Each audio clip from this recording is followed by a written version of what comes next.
سورہ مبارک الفرقان آیت نمبر 30 اللہ اپنے نبی کی شکایت کو بیان کر رہا ہے۔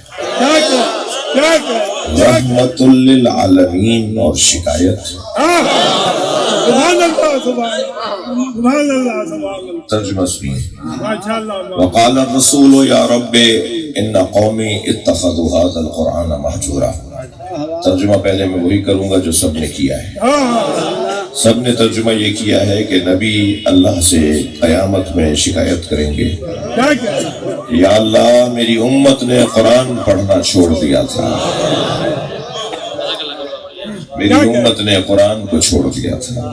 قرآن کے بارے میں ہم شیعہ سنیوں کا عقیدہ کیا ہے؟ اس مجلس میں بھی میرے سنی بھائی بیٹھے ہوئے ہیں، میں خود شہنشاہ حسین نقوی بھی سنی ہوں۔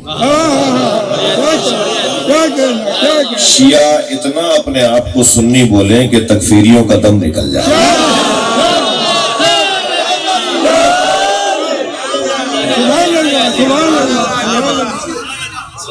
جتنا شیعہ خود کو سنی کہے گا نا، یہ کافر کافر کے نعرے لگانے والے خود ہی مر جائیں گے۔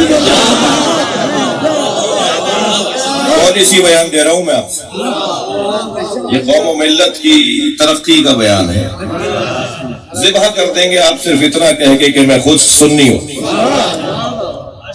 ہو نہیں سکتا کوئی شیعہ ہو اور وہ سنی نہ ہو، اور وہ کیسا سنی ہے جو علی کو نہیں مانتا؟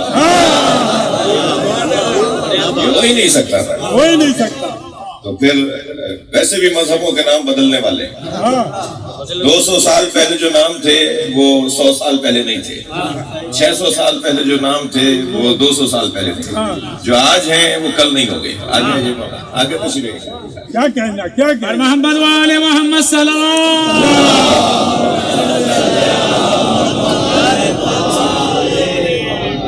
نام بدلنے والے آہستہ آہستہ، جو آج نام ہے نا جی، جو آج مسلکوں کے نام ہیں، اب وہ کچھ عرصے بعد بدل جائیں گے، اور جو نام آئیں گے اور اب جو قیامت تک نام چلے گا، بھائی صرف پاکستان قائد اعظم نے 2 قومی نظریوں پہ نہیں بنایا۔ قائد اعظم محمد علی جناح نے 2 قومی نظریوں پہ پاکستان بنایا نا، صرف قائد اعظم نے 2 قومی نظریوں پہ پاکستان نہیں بنایا، اللہ نے پوری کائنات 2 قومی نظریوں پہ بنائی۔ اللہ نے جن 2 قومی نظریوں پر پوری کائنات بنائی ہے، ان میں ایک قومی نظریے کو شجرہ خبیثہ کہتے ہیں اور ایک کو شجرہ طیبہ کہتے ہیں۔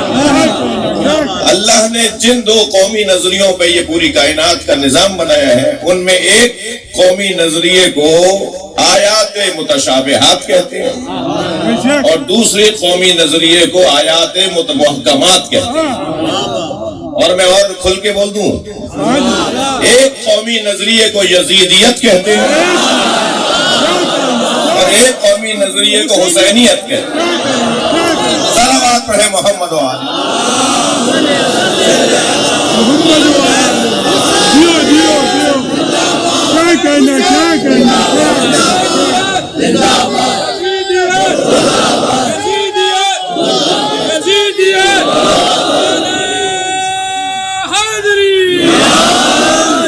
صحیح کہا آپ نے۔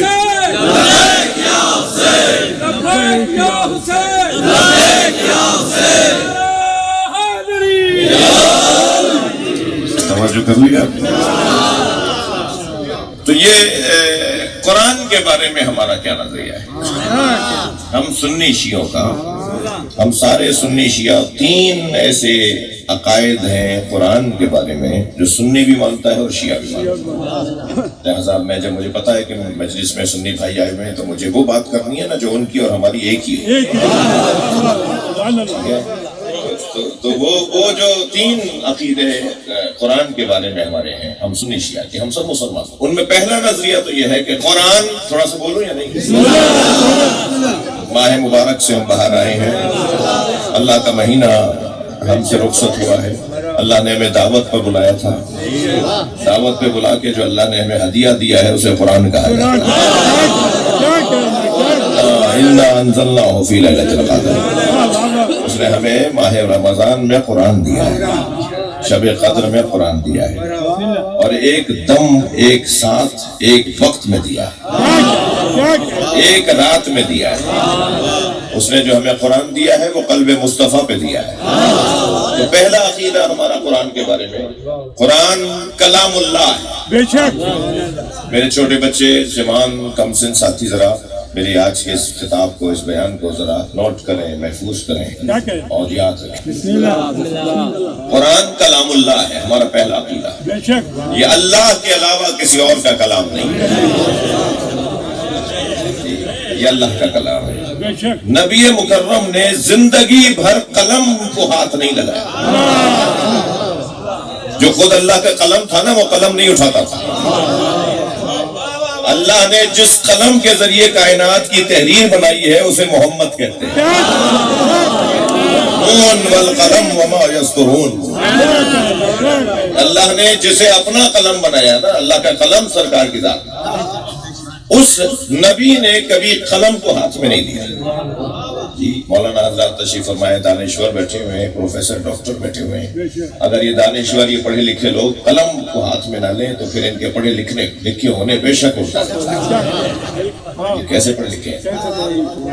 یہ قلم کوئی ہاتھ میں نہیں لے، قلم ہی چلانا نہیں آتا. جس کے اقوال کو یاد کر کے ہم مفتی اور مجتہد ہو جاتے ہیں، اس نبی نے قلم کو ہاتھ نہیں لگایا. کبھی قلم کو ہی ہاتھ لگایا، بلکہ اگر کبھی کوئی تحریر ہوتی تھی تو کہتے تھے علی تم لکھو. سارے خط میرے مولا نبی نے مولا علی سے لکھوائے. اب ایک بہت بڑے ڈاکٹر ہے پاکستان کے اندر، وہ کہنے لگے کہ قلم اور کاغذ تو علی کے پاس ہوتا تھا، تو جب نبی نے کاغذ اور قلم مانگا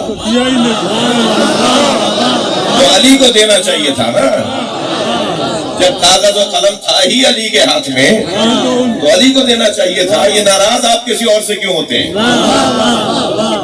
کہ کاغذ و قلم نہیں دیا؟ تو یہ اعتراض تو ہے نا.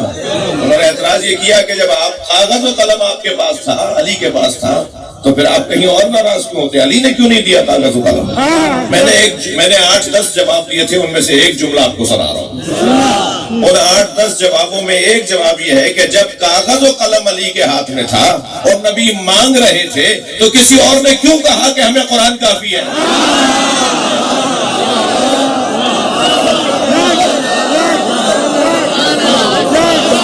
صلوات پڑھیں محمد و آلہ.